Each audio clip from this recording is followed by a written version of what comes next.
everybody. Good morning. This is Jean here from Truelove Quilts for You. I am working on my little tote bag.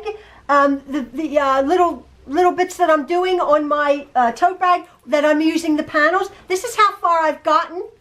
If you've been following along, I've been using this panel with my pre-purchased handles.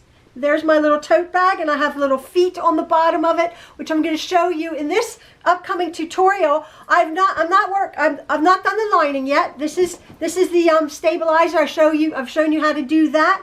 I've been working on my lining. This is my lining that I have used. Again, I've put a stabilizer on that and with a pocket. But I also, so that's all I've gotten so far. I also wanted to tell you that somewhere along the way, I have shown you my second little tote bag that I've done with this little panel here. I've not cut out the corners yet. I forgot completely to cut out the corners, but you can do that afterwards to box the corners. Actually, there's another way. I might experiment how to box the corners without cutting them out, or to do a bottom. I might experiment with that sort of off camera, and might do it on this one. This is my little tote bag. I don't know if I'm going to put purchased handles on this one. I do have brown handles. I might make, because it's a real soft, again, I was telling you, this is the soft tote bag, which won't have an awfully lot of things to, in the seams, not a lot. And then I'm going to do a different type of a zipper than I'm going to do on this bag. I'm going to be doing a completely enclosed sort of like a bowl-shaped zipper from side to side, and this tote bag is just going to be a zipper with a floppy end. I think as it goes along. As you can see, I put I've secured my foam stabilizer, and I did that even. It looks like free motion quilting. It's not. I'll show you how I did that. But that'll be toward the end of this tutorial. Again, I'm sort of doing two tutorials, two projects in one. And they come as they go. It's just started to chuck down with rain here in Pennsylvania. My son Niles, who I haven't seen we saw him at a distance maybe 2 months ago.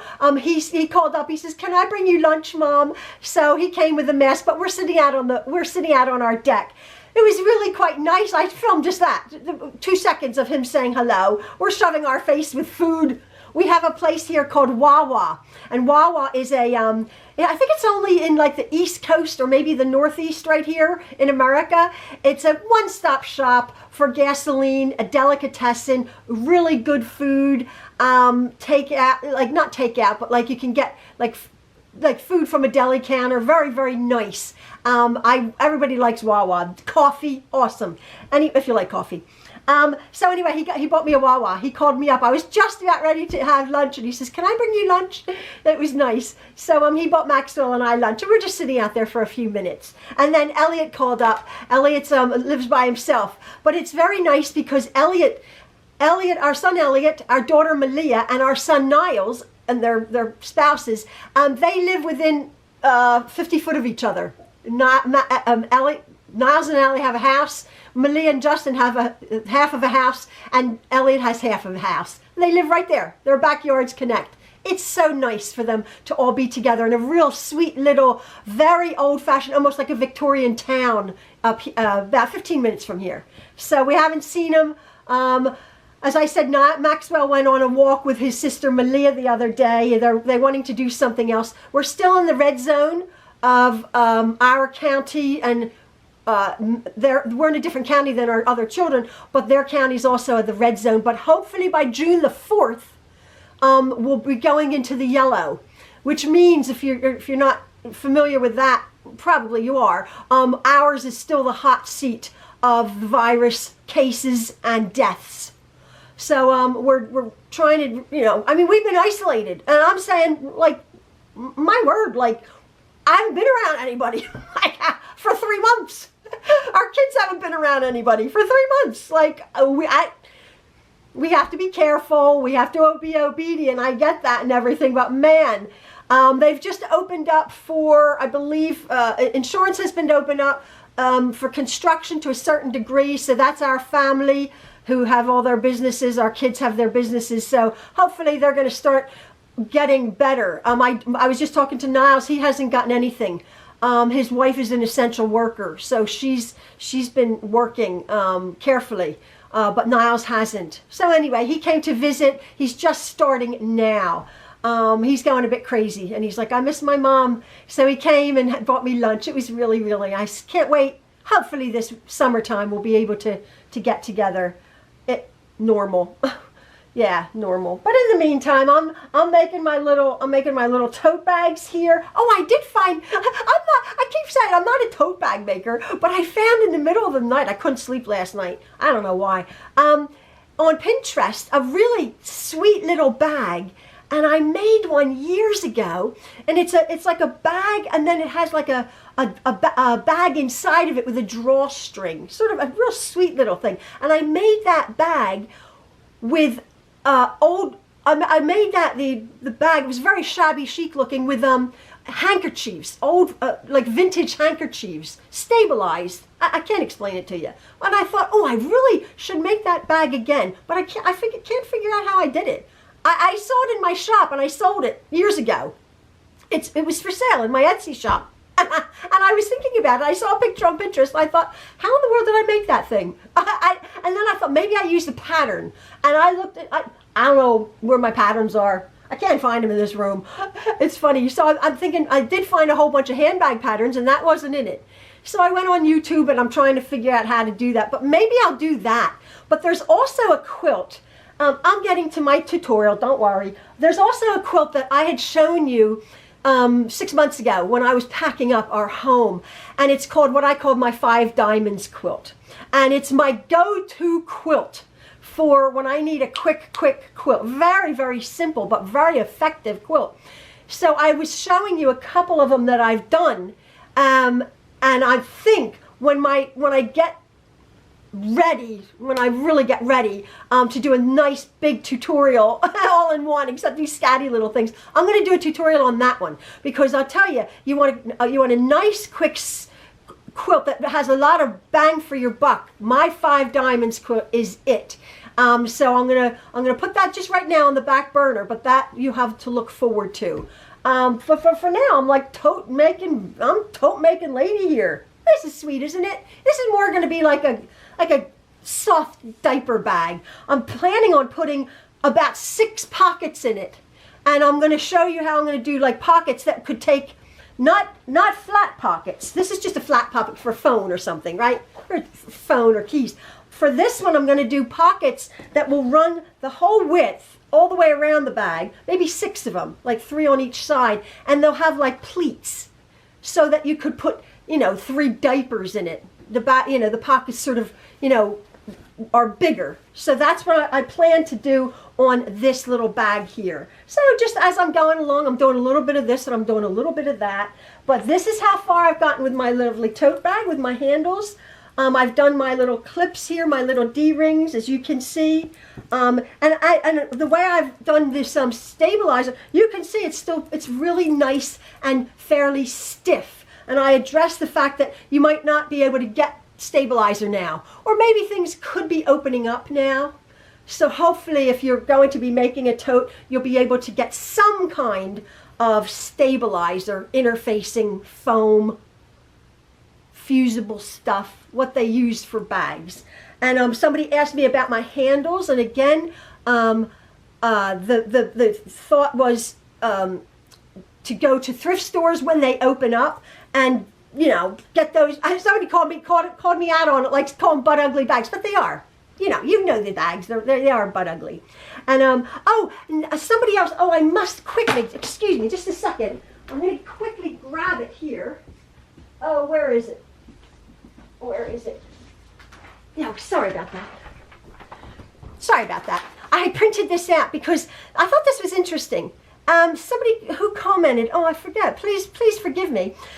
Thanks for the boxed corner lesson from one of my last tutorials. Wanted to mention that you and many others refer to thumbs up the video at the end.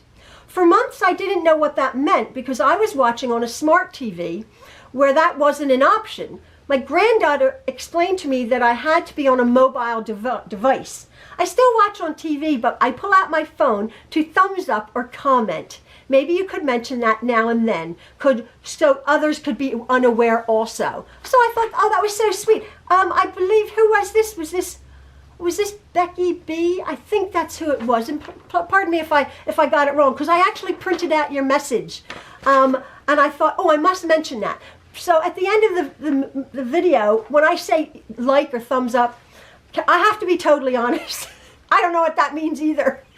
I watch other videos, and I think I do that. I think I do a thumbs up, but I'm fairly, believe it or not, I'm fairly new to YouTube, even though I have my subscribers and I make these videos, and I do all the editing. What you see is I take my little camera, my SD card out, and I go to my computer, and I have a little program, which I've gotten okay with. I know about 1/10 of it, but I really don't quite know all of the ins and outs of YouTube. But I thought that was very interesting. So I know that now. So you have to do a thumbs up or a comment on your mobile device. So anyway, so on to my lovely little, the next few steps. The next few steps of our tote bag. So if you're wanting to take it easy and take it slow, you've come to the right place, right? Because I can't be bothered. Oh, but I like my feet. I think that's so pretty. Isn't that lovely? Yeah, again, if your craft stores are opening up in your state or in your country, go get the little feet, go get your handles, go get your little D-rings. These handles were nice because, as I showed you, they have this little lobster catch and they just come off. So all sorts of different options you have at your own little craft store. So anyway, on to my tutorial, be that as it may. And at the end, if you like my video, thumbs up. And Niles and Maxwell and Elliot and all my family say hello to you. All right, folks, have a lovely, safe day. And one day at a time. We got to keep positive. Being positive doesn't mean you're being happy all the time. Somebody said that, oh, you're always so happy. And I'm like, no, I'm not. I'm not happy all the time. I'm miserable some of the time. But I try to be positive. We try to be positive as opposed to being a negative Nelly. No one wants to be around misery people, even though it's hard what we're all going through. Try to be positive, if not like bubbly happy. But I appreciate all of the comments that say, "Oh, you're so happy." I like to try to tell that to my kids when I'm screaming at them. I scream at them in a positive way. I'm positively screaming at them. Anyway, on to the tutorial. Okay. Good morning, everybody. Good morning, everybody. Morning, everybody. I'm not sure if I'm in frame or not. Yeah, you're in the frame. Hey, there's Elliot come to visit, and Niles. You're not 6 foot away from me. Niles came to visit just to say hello. Haven't seen you in 2 months. 2 months, and we're like getting fed up. We're here. Niles just treated us to a lovely lunch. My hoagie. This is my lunch. They've inhaled it.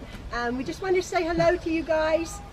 We're still in the red zone in our county. Yeah. It stinks. It stinks. But Niles just came with a mask and everything, and I took it off to eat. Now I'm kind of. Oh, we're like 3 feet apart. Yeah, we're 3 feet It's apart. fine. It's okay. Social. We're outside. It's open air. Half social. It's open air. Half social. You have the same immune system. I'm sure you're over. Yeah, right. That's how it works. That's how it works, right? That's Yeah, totally. Yeah, that's fine. We're gonna explain that away that way. Anyway, I just wanted to say hello to you guys. I'm going to be continuing my tote bag tutorial in a few minutes. Yeah, I'm here with 3 of my boys out of 9 of our boys. Yeah. So It's been, 2.5 months. You haven't even seen the car I got. no, I haven't. Oh, that's I've had a new car for like a month and a half, I know, and that's they right. haven't even seen it. Yeah. So it's been a while. Yeah. Yeah. Crazy. So what'd you get? I got the new RAV4. A Toyota RAV4. Yeah, the new Oh, that's one. nice. Yeah, I got to go see his new car. So lots of things have happened. Is this a lease or is this actually your car? I bought it. Oh, you bought it? It's on Yeah, a lease. I Oh, bought wow. it. Good for you. Good for you. Yeah, I knew I was gonna be putting miles on it, so I was Yeah. like, might as well buy. Yeah, good for you. Anyway, we just wanted to say hello to you guys, and I will continue with my I'll continue with my tutorial for my tote bag, and we'll see you later. Say bye. Peace. Remember what You show them. Oh, See ya. oh, bye, Elliot. No, not you, Elliot. What did you want to say? Oh, you wanted to show. We'll show them your shoes the next video. Or you could cut through. Oh, yeah, we'll show them the next video Okay. because Niles is coming. We're going to chat, okay? All right. We'll see ya. Bye. Bye-bye. So now we left off my tutorial, my long-winded tutorial, with me having secured this the two lines of defense to make it stiff, my batting and my interfacing to my bag fronts. You saw me that I had cut my lining pieces. I had cut them, if you remember, I cut them exactly the same size with the right sides together so that they're exactly the same size when we go to sew them. What I've done here is I have secured just one line of interfacing, one fusible interfacing, the thicker, a little bit thicker one. But what I've also done, and not just done it about quarter-inch away, to a quarter to half-inch away, so there's not a tremendous amount of bulk in our side seams. But what I have done on both of them, as you can see, if you can see that, is I have secured with a stitch about every 1.5 inches right across. Again, this is just a second line of security to keep my interfacing attached to my lining. As I was saying, the same thing that I did on my front pieces. And again, I'm reiterating, you don't then have to have a fusible interfacing. You could have a sew-on interfacing because I've sewn it on. But it gives you a lot more control when you can fuse it and then stitch it.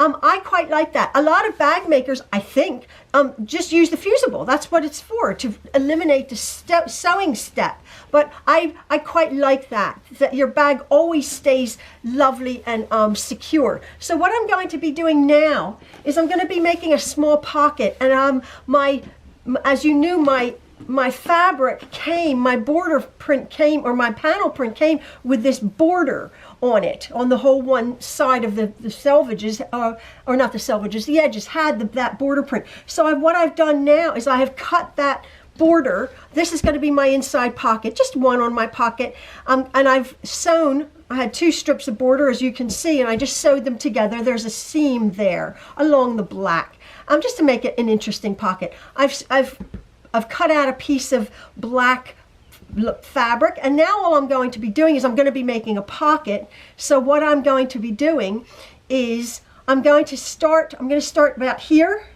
about 2/3 of the way down one side, secure it, and as you know, I go off the edge when I have an opening. I start this way and then go down and around and around and around and around, and then I stop there, and then I go off the seam. That's why when you turn it, there's not a lot of stress on that seam, and it's already turned in because it has like a little seam there. That's what I do. So I'm going to go do that now.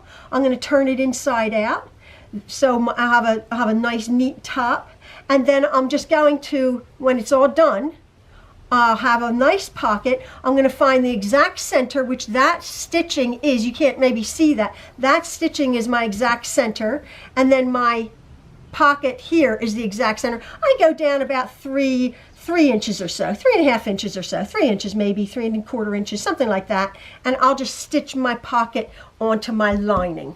So I just want to show you what I meant when I said I was going to be making the pocket. I'll do it on this side so you can see the stitching. I used pink thread there.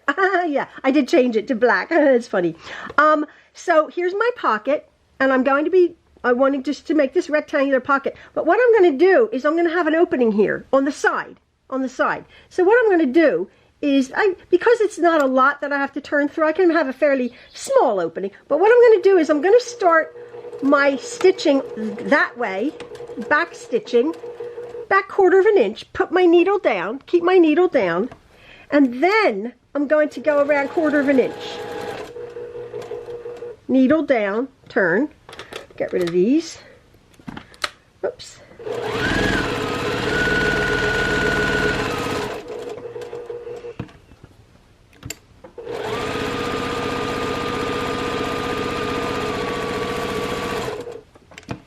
Needle down, turn, of course I'm doing the pretty sides together, but with the black, it doesn't really have a side. So now I'm coming down here, and here's my opening. Here's my little opening here, right there. So I want about a 2.5, 3-inch opening. So I'll come along there, 1/4 inch, needle down, and I'll turn it, and I go off of my fabric with a back stitch. Okay? Now what I do is I will clip my corners to get rid of the bulk. I'm sure you guys have do this. And then what I can do, there's not a lot of stress on that corner. Oh, I used white thread on the bobbin. I better change it. What I do is I poke out my corners, of course. I'll go iron this really well. But if you've watched me before, you know that to do an opening like that makes it so much nicer to pull together, and there's less stress. There's less stress on that opening. Now, of course, I'll poke my corners, but look how that goes together so beautifully. That just goes together because there's already a seam there. See that? Or you don't see it. You see? I don't have to mess. I don't have to mess. It goes right under because the seam has gone. Those corners, those edges have gone, and there's not tremendous amount of stress, because if you've ever turned anything inside out, you know that can get raggedy and a bit stretched out. But there it is. And now I won't even how I'll address this is I'll go poke my corners out, press it beautifully, pin it onto my lining, and then stitch it beautifully, and that opening just stitches along beautifully. My pocket is done. What I'm going to be doing now is I'm going to be attaching my handle, but I'm not going to be attaching my entire handle. This is my handle that I've gotten here. I've gotten 2 of these, and these are, however long they are, they're faux leather, 21 inches, 21.5 inches long for these handles. But my handles here have like this lobster catch here and a D-ring. Now I'm going to take these D-rings off because that is all I have to attach to my bag, right? That's all I have to attach. So I don't have to worry about my handle. Now, if by all means you're going to use a self handle, a self strap, I should say, you would, what I'm doing here is to attach my D-rings. What you would do with a long self strap is to cut a piece, turn it probably a little bit wider than that, and then top stitch it along so you have your strap. And that you could just take your strap 21 to 22 inches or 10 inches, however long. You could make it a shoulder length. You just would attach it to wherever is comfortable. And I like to go about 5 inches, is it, into on this size. Yeah, it's about 4.5, 5 inches. I'll center my D-rings where I'm going to put them. But right now, and then I'll just clasp on my handle. But right now, what I'm going to be doing is, in order to make the 4, I need 1, 2, 3, 4 on the other side. To make my 4 little tabs, I don't do it individually. I just do it all in one. I'm going to take this is a piece about 2 inches wide, and I'm going to iron that about 1/4 inch in there, and about 1/4 inch in there, and then I'm just going to turn those edges in, and top stitch along there. I'll come back down and I'll top stitch both sides, and then I can just cut them into 4, and then I'll get to that point. Then we just put them on like that, and there's our little D-ring attached to our bag. But what I'm going to do now is I'm just going to go, it's going to be black thread, you won't be able to see it. I'm just going to turn that in, and then go to my machine, and then just top stitch on both sides, just so they look uniform. So I'm at my machine making my little, I'm going to be making 4 of these little straps to hold my D-ring, which my strap will click onto. But as I was saying, if I'm not making myself clear, I want to make myself clear. Let me just see. So pretend I'm just talking about if this was a strap. If you were making self-tie straps, that would be a little bit wider. Okay. Now, what you would want to do is, if you're making a self-tie, a self-strap of the same fabric, what you would want to do, it's so wonky there. What you'd want to do, though, is to have it a little bit wider, turn it in, and have a stabilizer there, obviously. You wanted to have a stabilizer. Obviously, this is tiny, a tiny little strap, but you'd be much wider. So what I'm saying is your bag strap will be a lot thicker. Okay, so you would have it thicker, you would turn in the edges, or you could have a tube and turn it inside out. But I quite like that. So it's a glorified, this is a glorified method of this. With this one doesn't have any interfacing. So I've just done what I've said. I've turned the edges around on my ironing board, and then I've just come and stitched. I've stitched down that one side. I'm just going to go over there, put my needle down, and just top stitch it down the other side, just so it's uniform. I did change the bobbin to black. So it's black. Now what I'm going to do is I'm going to cut these into 4 pieces. I find it easier just to do that and cut them instead of making, you know, a 2-inch one, a 2-inch one. I just do one and then just cut them into 4, and then I'll be attaching my D-rings.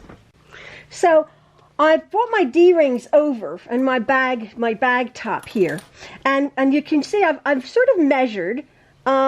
This is the size of my D-ring, as you can see that. If you have a smaller D-ring, you want to make this bit bigger, smaller. Obviously, if you have a larger ring, or if you're going to be attaching your handles now, you would just be going around here. But what I've done is I've measured, sort of, just in not a proper measurement, but I've put that in there. And what I'm going to do is I'm going to be putting it like that. You want it to face there because your bag handle is going to go this way. Now, what I'm doing is I just cut these. I like that. I err on the longer side. I mean, by all means, you could have your D-ring right there, but you're having to worry when you're sewing your lining on, when you're sewing your top on, when you're sewing your zipper on, that you're going to whack that D-ring somehow, even though you'd be very careful. So I don't mind doing it like that. I have at least, I don't know how long that is. I have at least maybe a good 1/2 inch, maybe 3/4 of an inch from the metal to the seam there. And then when I do my lining, I will only maybe have a 1/4 inch or 1/2 inch of my D-ring showing. So I'm going to now cut my other bits here exactly, and let me see what these measure. These, oops, there's my phone. These measure about 2 1/4 inches. There's my phone. About 2 1/4 inches. I think like bag people say 2 inches, but I'm going to err on the longer side because I just don't want my my D-rings to get smashed with my needle. So I'm going to thread all that in there. Doesn't matter which side because they're both. This is black. Now again, I'm going to measure down. I will measure. Where's my ruler here? Yeah, here we go. I'm going to measure in about, on this one, it's going to be measured about, let's say 5 inches there. 5 inches there. And then 5 inches over here. And yeah, I think that's where I like it. So I'm going to measure in about 5 inches.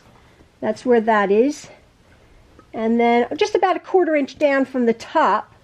Doesn't matter if your D-ring gets sort of shifted because once it's proper, you want the round bit on the top. Make sure it's nice and square.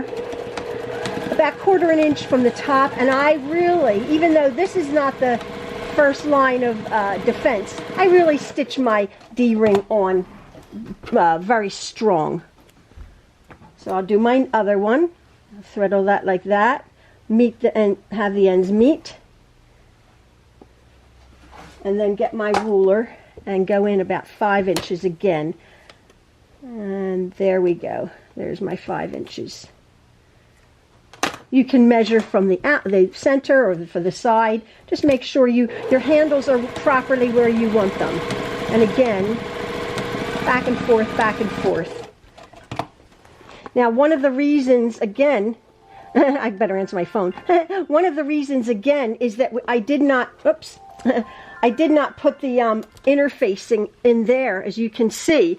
When we have the lining, when we have the zipper thing, there's going to be, and when we have these tabs on for our bag, there's going to be a tremendous amount of stitching going on this top edge, so that I didn't put the interfacing in that top edge. That is the reason why. We're going to get some of it at one point or another, but there's like, so that's 4, that's 1, 2, 3, 4, that's 5 things already, just to go over this thing, this tab here. So I'm just going to finish up my other tab, and then my and then I'll go on.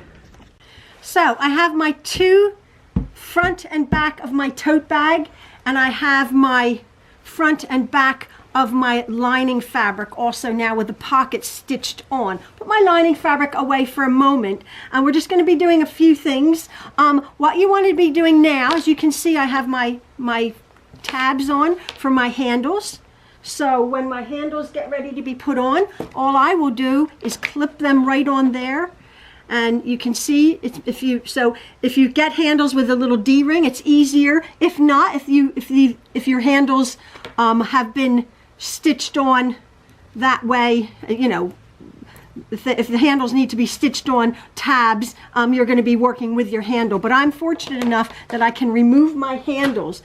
But so my little tabs are up and are in and out of the way on both of them, and I'm just going to be stitching my side seams together here. Right? Okay, now because this is black, again, you can't really see, but as you can try to see here, my main padding is away from the seam. I'm going to be catching a bit of the stiffener interfacing, which is fine because I want a little bit of bulk in my seam. But what I'm going to be doing is I'm going to be stitching down 1/2 inch, and I'm going to go over it twice. I might even go over it 3 times. You know me, if you followed me, I reinforce everything. I think there's a lot of wear and tear on a handbag. I'm going to go stitch that side seam, then I'm going to go stitch my bottom seam again, maybe 3 times from end to end, and then I'll come back and I will stitch this side seam again about 3 times to reinforce my stitching. So I've gone over and I've stitched my sides and my bottom, both sides of my bottom. Now is the time where it comes that we're going to be boxing our corners. Okay, we turned out we cut these, remember, the 2.5 inches. We've cut them the 2.5 inches, and it's a little bit stiff because of our stiffening, but what we're going to be doing is we're going to be opening up this seam here. We're going to be opening that seam here. It's a little bit awkward, and then we're going to be finding that side seam over there. We're going to be finding that side seam over there, having opened that up. Again, it's a little bit awkward. And then we're going to be matching those seams up right there, getting all of this rubbish out of the way here, and pulling out our corners. Just let's clip that for a minute on this corner here, and on that corner there. You can't really see it again because it's black. But if you remember what I was telling you, if you're to be drawing a line, you want to be able to draw a line, a nice straight line, or if by all means, if you can eyeball it, if you've done this before, pull these together, make sure they're all together, the seams are opened, and make sure it's a nice straight line that you're going to sew. Now I'm going to sew this 1/2 inch. I'm going to sew a nice straight line with my seams perfectly matched up, because you don't want to have it like your line going that way or that way, because your boxed corners will be a little bit skewed. So just be very careful after you match your seams up, and these are right together perfectly. Your seams are absolutely together all the way up here and there. Maybe you want to make sure that's together up here also. Put a pin in there and make sure your seams together right there. Get everything out of the way, and then you're going to stitch right along there. And what am I going to do? I'm going to do that about 3 times. I see other bag makers, they do it once, but I want my corners and my bag bottom to be real sturdy. So I'm just going to go along there and stitch and stitch and stitch. So as you can see, I have stitched both of my sides together, my 1/2 inch, and I've made sure that my stitching is really nice and straight on both sides here, and I've really lined that up so I know when I turn my bag inside out that my bottom was going to be lovely and square and straight. So now what I'm going to do is I'm going to turn my bag inside out and we'll see how it looks. So as you can see, I have boxed the bottom of my bag, and this is how it's turned out. I'm really pleased about that because my corners are right on the corner of my design there on both sides. As you can see, that boxed corner of what it came out 5 inches, a little bit more than 5 inches. Your bag still flares out at the top. If it was a little bit smaller, it would be a little bit straighter, but my bag flares out, which I love. So I'm ready for my lining, my handles. As you can see, if you can see in there, I ironed my seams open as best I could. I used my tailor's ham. I ironed those seams open, and then I just put my iron in there and ironed it really well. I don't know if you can see here, but there's that lovely decorative top stitching. Again, you probably can't see that. It's black on black, but there's the bottom of my lovely bag. It's nice and square. Now, if you've been following along with my patchwork tote bag, let me see if I'm in the frame. You will know that I had put on these. I had put on the little feet of my on my bag to keep the bottom from getting dirty. And again, you can refer back to that. I'm just going to put on these little feet. There's 4 of them. That was about 3 tote bags, 3 videos ago, 3 or 4 videos, my patchwork tote bag. I'm going to put one, you make a little slit there, and then you just push this little, like a clasp through. This goes in, this goes right there with a little slit. I'll put 1, 2, 3, 4. This goes on the inside, and then you just sort of butterfly that little fastening down. So I do that with a tiny little seam ripper right there, just a tiny little slit to be able to slit those clasps through, and then I'll just fasten it on the other side. But if you want to see me doing it, it's about 3 videos back, my patchwork tote bag. So I'm just going to put my feet on now. So there are my feet put on the bottom of my bag. Oh, I think they look so pretty. They're only a few dollars at the craft store. I've worked on my bag. I've made my tote. It's looking like a tote. My handles will be going on there, be clipping on there, as you can see.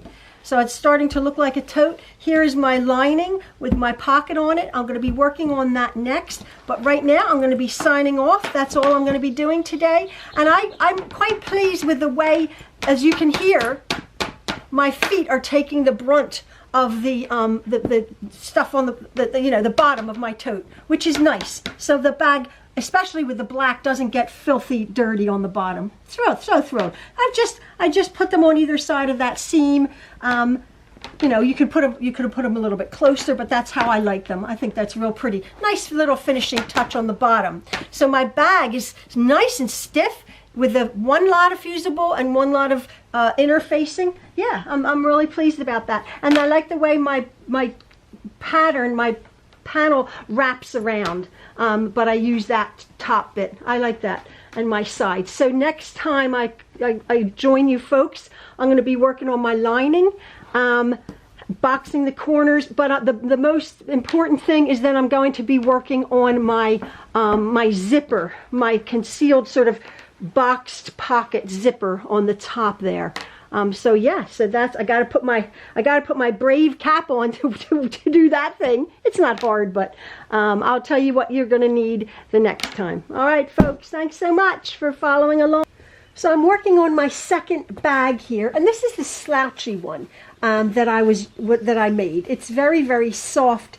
I don't think I put this stuff in it. I used a batting, a fusible fleece. What I'm using for this one, which will just be as soft, is this fusible foam. All right, so it's a little bit more structured, as you can see, for my tote bag. I've just taken my panel, but what I am doing, it's fused. It's fused on the on the back of my fabric, and it fuses really well, actually, this one-sided Patron fusible foam. But as you can see, what I've done, as I did with my other one, I like to secure my stabilizer anyway. And so you wouldn't need to have a fusible if you're going to be doing this, obviously, but the fusible helps to retain control. So as you can see, I've already done my one side. I'm doing this one. There are two different panels. It's sweet for my more casual diaper baggy looking thing.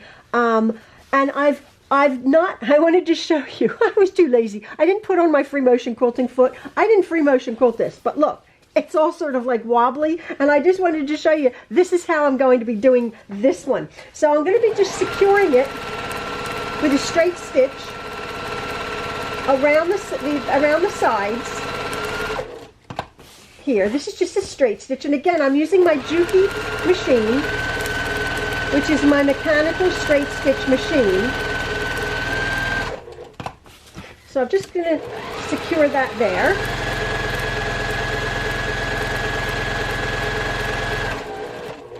Actually, I'll come back down. I'll come back down on it, and I'll show you. So I want to go around this curve, okay? Just like I did on this one. There's a curve there, and so I just have my straight stitch on. By all means, if you're going to be, if you want to be really good at it, I just keep my straight stitch on. It's not perfect at all. I just do that. I just sort of push it through and lift up my presser foot. Do the circles. It's not great. And come back down. The point is here, I'm not like, you're not seeing necessarily my stitching. I'm just securing it. Like, you can't really see my stitching on there.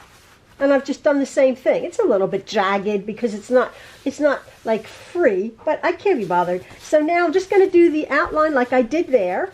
I did here. I'm just going to do the outline of my saddle here, my horse. Just doing it like that. Moving my thing around. Now obviously my needle's just going up and down, and it wants to go straight, but I'm just pushing this. There, I did a curve. It's obviously not as smooth as a free motion quilting stitch, but oops, there's a thread there. But it's for what I want to do. Just sort of, I think I just go here. Just sort of securing this image down. It's fine. So I'm just going to continue this. There you go. There you go. And back down, and then to there, and I'll come along my straight stitch, what I've already done, to finish up this side. So I've just basically done two sides of this image. I don't recommend this, but you can secure an image in your panel like this, even if you don't do free motion quilting stitch, and a small little back stitch there. So there's my there's my one half done of my just securing. Again, I like to secure my image down. So I'll just finish this up, and then I'll have my two sides, and that's all I'm going to be doing. And I'm going to debate whether I'm going to put an interfacing on my lining, because I probably will, because I am going to be doing a couple of pockets on my lining, but I'll show you that when it comes to it.